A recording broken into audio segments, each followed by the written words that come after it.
Hello, welcome to my how to color this peach with Prismacolor pencils.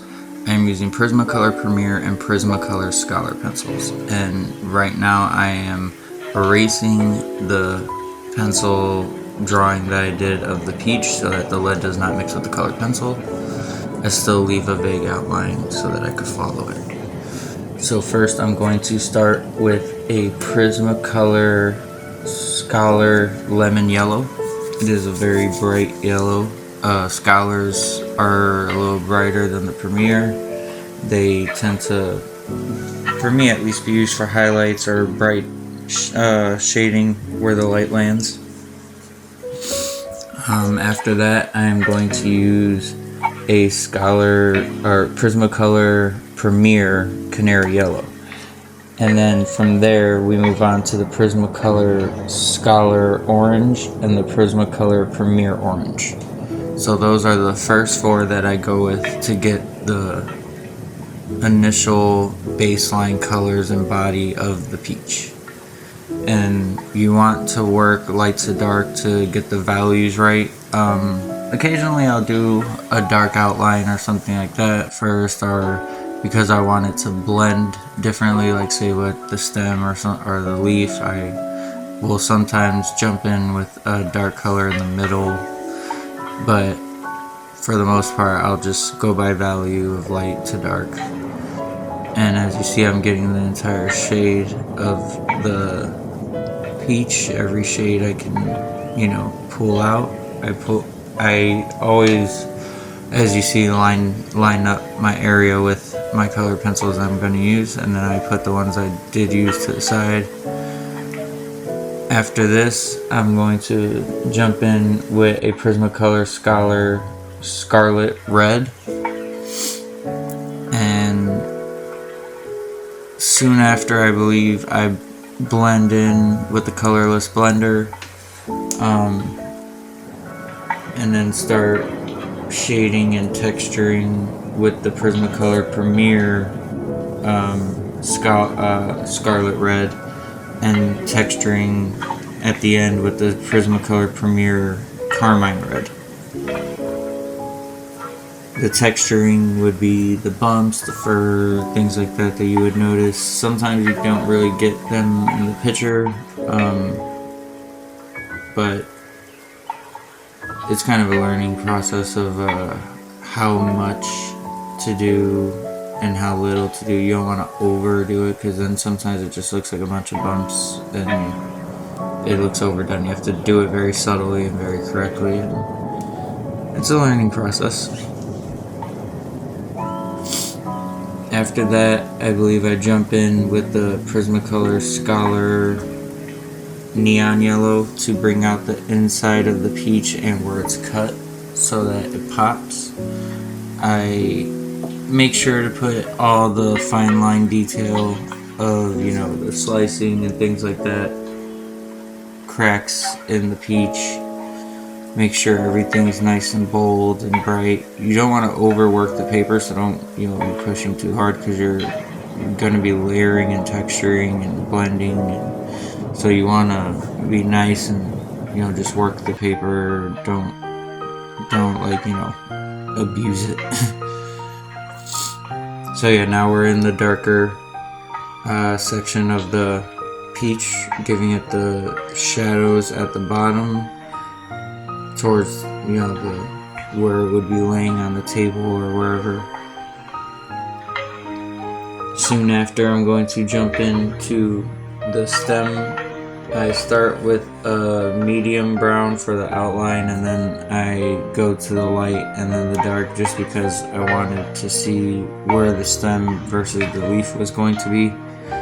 And that would be a Prismacolor Scholar Terracotta, and then a Prismacolor Premier Sienna Brown, and then finally a Prismacolor Premier Dark Brown is what I used for the stem.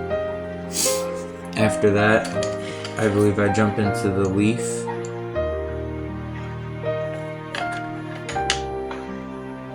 Every time I finish a section, I use the colorless blender to see where I need some highlights and some shadows that will pop over the blend. and layer some textures, some stemming, bumps, whatever, cross hatching, knitting, fabric, cloth, fur.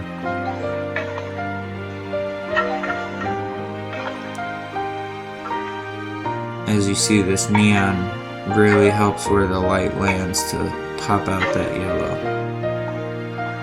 and it blends really nicely too. So the colorless blender didn't have to do as much work by the time I got to it.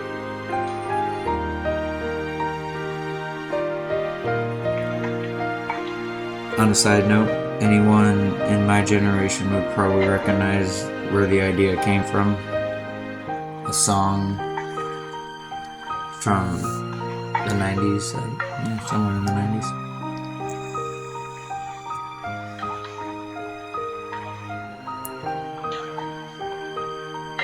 See, that's the colorless blender right there. As you see, there's no pigment in the sides of the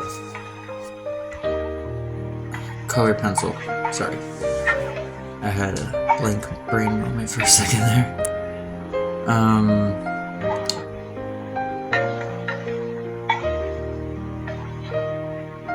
Yeah, as you see, it blends nicely, it makes everything smooth, and then you can layer your textures right on top of that. I could not say enough good things about Prismacolor, to be honest. They're my favorite color pencils. I've used them in everything I do.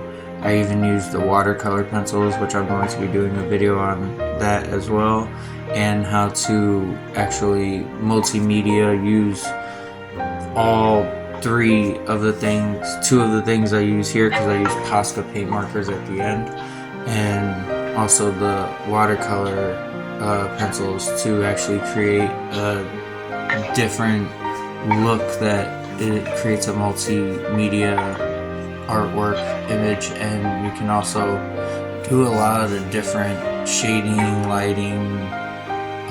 Comic books are really fun to do with it because you can really play with like magic, and like powers and generating powers and energy with it. So it's really cool. Right there, I used a Prismacolor Scholar Carmine Red. As I said, I am using the Carmine Reds for texturing. There's the brighter Scholar and then the darker Premier. So going with the values of dark to light, making sure that all the little grooves from the cut and the inside of the peach where you see and where it curves in that slice there, making sure that that's there and you're able to see that very nicely. Okay, now we're into the stem where I said I used those browns. I also have other videos on short hand hacks to basically draw hands or feet or eyes or noses, different body parts that are that I always found difficult when I was drawing and learning how to draw. As you see, I added a little bit of the brown to the peach in its shading, and now I'm adding two different types of grays and blue. So the Premier True Blue and the 20% and 50% gray for Prismacolor Premier is what I used with that to start the base of the cream. As you see, I'm going back in with the yellow to give more texture and value and blend it better.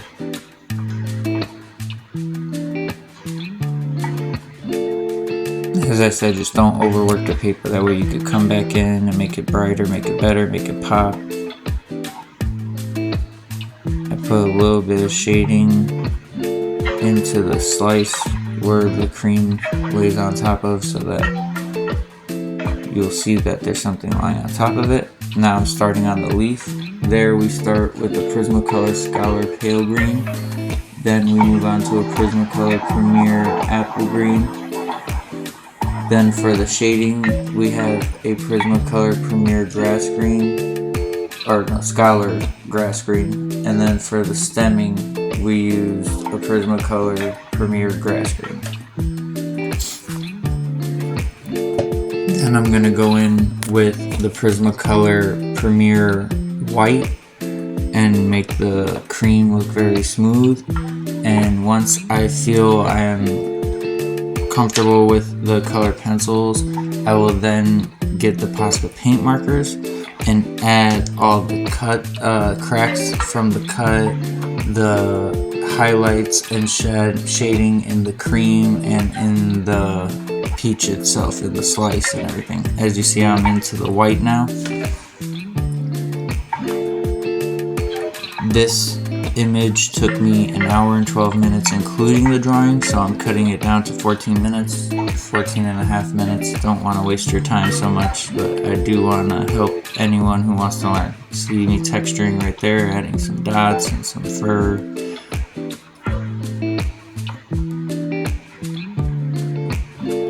And it's such a fun process when you're in the middle of it and you don't have any responsibilities to attend to at that moment. You could just have fun with it, enjoy yourself.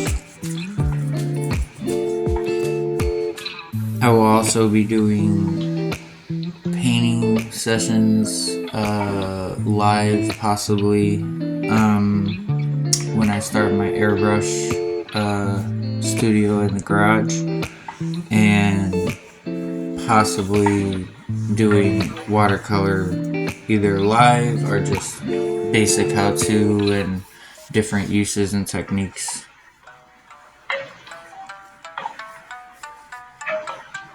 Now, the good thing about Prismacolor too is for the very simple pack of all the necessity colors, each media and type and brand, the Scholar, the Premier, the Watercolor, all their simple 12 packs are, I believe, $14, $11, around there. The next one up for like the 20 something pack is about around $20, $22, depending on what store you go to. And they're very affordable, they're very useful and vibrant and amazing, and I could not suggest them enough. The Posca paint markers, on the other hand, I do recommend them, but they are very pricey. So if you can get real good with acrylic paintbrush and things like that, then that's fine. I do use acrylic paintbrush also, but sometimes I'm just not in the mood to clean paintbrushes for using on a few lines. So I just go ahead and use my markers. And as you see, I'm using the blue Posca paint marker first, letting that settle in. They dry very quickly, and then I jump in with the white.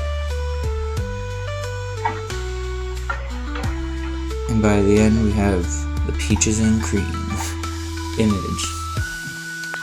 I really appreciate everyone who's been subscribing. I hope you guys share these videos. It will help me get my art career going. I'm working on some graphic novels. I'm also writing a novel on the side, and I'm working on some comic book ideas, some other things I have ideas for, but I don't know if they're gonna be worked on or not. And I just really want to get my creative career going and get myself out of the 9-to-5 grind. I am using the Posca yellow now for the slice to make it pop.